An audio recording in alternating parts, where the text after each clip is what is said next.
Your next cruise is going to cost way more than the sticker price. Why? Because things that were free last year now cost a fortune. Today, I'm breaking down the 5 biggest loyalty killers, turning your all-inclusive vacation into a pay-to-play experience. Take these 3 cruise staples, pizza, room service, and snacks, things we've taken for granted for decades. Now, they're pure profit centers. On Carnival, that pizza slice is still free, but if you want it delivered to your lounge chair via the Hub app, that's a $5 delivery fee. Royal Caribbean's room service now hits you with an $8 service fee plus tip for anything beyond a basic bagel. And the snacks? Even the poolside popcorn, once a free tradition, now costs up to $4 a bag. And that's just the tip of the iceberg. Stick around because I'm sharing the savvy workarounds at the end of this video that will save you hundreds on your next bill. The math doesn't lie. Cruising is getting more expensive. Between the fees buried in the fine print and a massive new charge for 2026, your all-inclusive getaway is under attack. Let's break it down. First up, let's talk about the fees you can't even opt out of. Port taxes.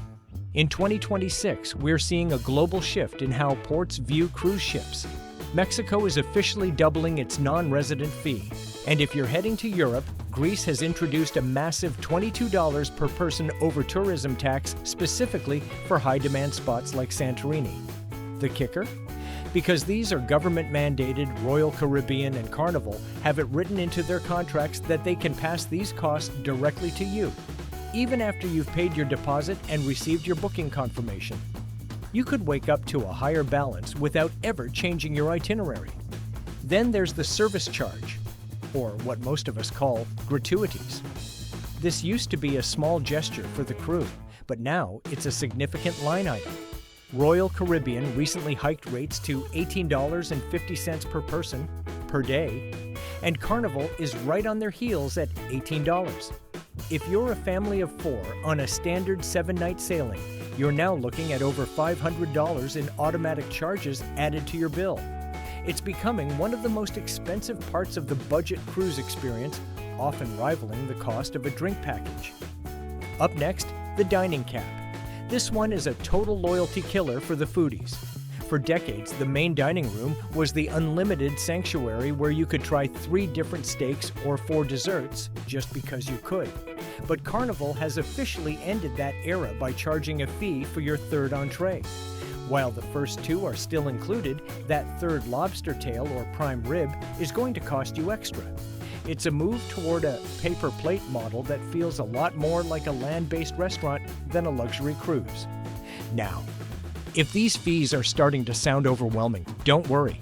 Stick around for just a few more minutes because I've compiled a list of savvy workarounds for every single one of these, including a specific way to get that extra food for free and how to audit your bill for tax refunds if your ship skips a port. On to number 4, the Wi-Fi lockout. We all want to stay connected with family back home, but the lines are getting much stricter about how you use your data. In the past, you could usually log out of one device and log into another, sharing a single plan between your phone and laptop. Now, Carnival and Royal are moving toward plans that are locked to a single device ID. If you want to switch, you often can't, unless you pay for a second line. It's a frustrating hurdle for anyone trying to work remotely or just share photos of their trip. And finally, there's the app tax, or what I call the convenience tax. Both lines are funneling every interaction through the Royal Caribbean app and the Carnival Hub app. While the apps are great for checking menus, they've become digital cash registers. We're seeing $5 delivery fees just to have a pizza brought to your deck chair, and even chat features that used to be a free way to message your group now carry a per-person charge. They are essentially charging you for the convenience of using the technology they forced you to download in the first place. The cruise lines are getting better at finding your wallet, but we're getting better at protecting it. As promised, here is your official Savvy Traveler Playbook to beating the fees.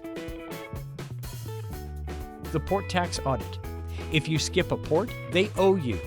Check your SeaPass or Sail and Sign account on the final night. If the tax isn't credited back, go to guest services. It's your money. Don't let them keep it.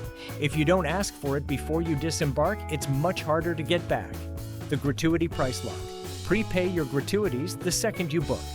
If the cruise line raises rates before you sail, you are grandfathered in at the old price. This saves a family of 4 nearly $100 instantly. Infinite entrees. Still hungry after your 2 free main dining room entrees? Head to the Lido deck buffet. The same specialty meats and carving stations are often sitting there for free. Also, keep in mind that appetizers and desserts are still currently unlimited on both lines. So load up on the starters to fill the gap before the main course arrives. The Wi-Fi share. Don't buy 4 individual plans. Buy one 4-device plan. It's usually 30% cheaper than buying them separately.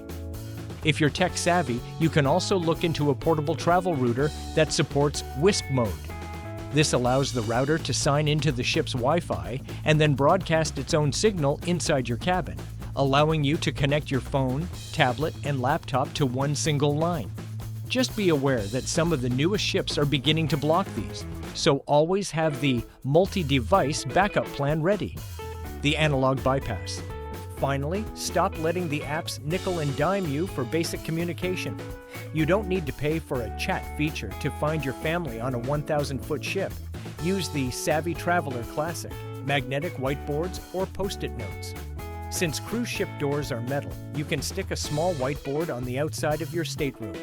A quick note like "at the solarium" or "meeting at the 4 o'clock show" saves you the daily app fee and keeps everyone in the loop. And as for that $5 pizza delivery, make it a tradition to walk to the counter. Not only do you save the delivery fee, but you'll get your food faster and hotter than if it sat in a delivery bag for 20 minutes. Look, cruising in 2026 is a different beast. The lines are getting smarter about how they charge us, but as you just saw, we can be smarter too. And it's not just about these 5 fees. As we move deeper into 2026, we're seeing a massive shift toward dynamic pricing for things like specialty dining and excursions. This means the price you see today might be $20 higher by the time you actually board. Join our community to stay ahead of the next price hike. Turn on notifications, subscribe, and be part of the Savvy Traveler so you never feel like a tourist, but rather a strategic traveler who knows exactly where every dollar is going. I'll track the fine print so you can focus on the vacation. Now, most people forget that the nickel and diming actually starts before you even see the ocean. If you're flying to your next port, you need to watch this video on TSA Airport Secrets next. It'll make sure you don't lose money or your mind before you even hit the embarkation deck. This is the Savvy Traveler. Thanks for watching, and I'll see you in the next one.